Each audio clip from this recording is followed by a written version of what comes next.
WBZ News at 5 starts right now.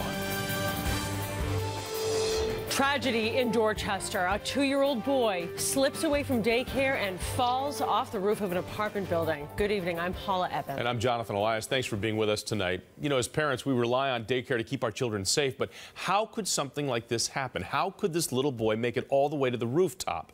Ken MacLeod joining us live in Dorchester. That's where investigators right now are trying to figure this out. Ken? Jonathan, this is Strathcona Road in Dorchester, and that's the building we're talking about right there. Police were on the scene until mid-afternoon trying to figure out how the boy walked away unnoticed from a small family daycare here, walked up several flights of steps to the roof, and then fell off. As investigators took pictures and notes on the roof, stunned neighbors recounted finding a bloodied, semi-conscious little boy on the pavement 4 stories below. He was semi-talking, but he really still couldn't move too much.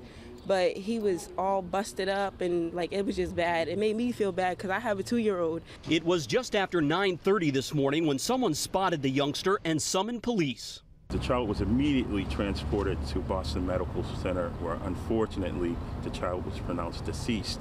But as detectives began a door-to-door effort to learn who, how, and why, it was discovered that a little boy was missing from a mom-and-pop daycare in a first-floor apartment.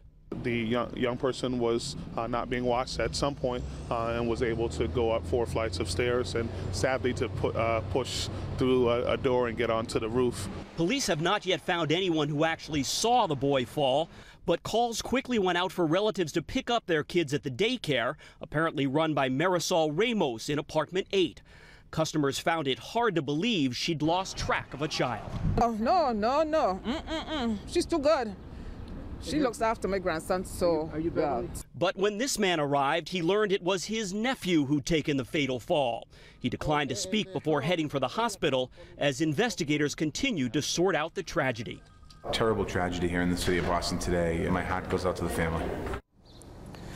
Police have not yet released the young victim's name, nor have they indicated any charges are forthcoming. Now, this daycare was licensed by the state for the first time back in 2006 to watch up to 6 children. That license was renewed in April of last year.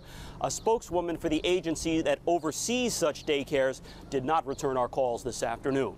Live in Dorchester, Ken MacLeod, WBZ News. Paul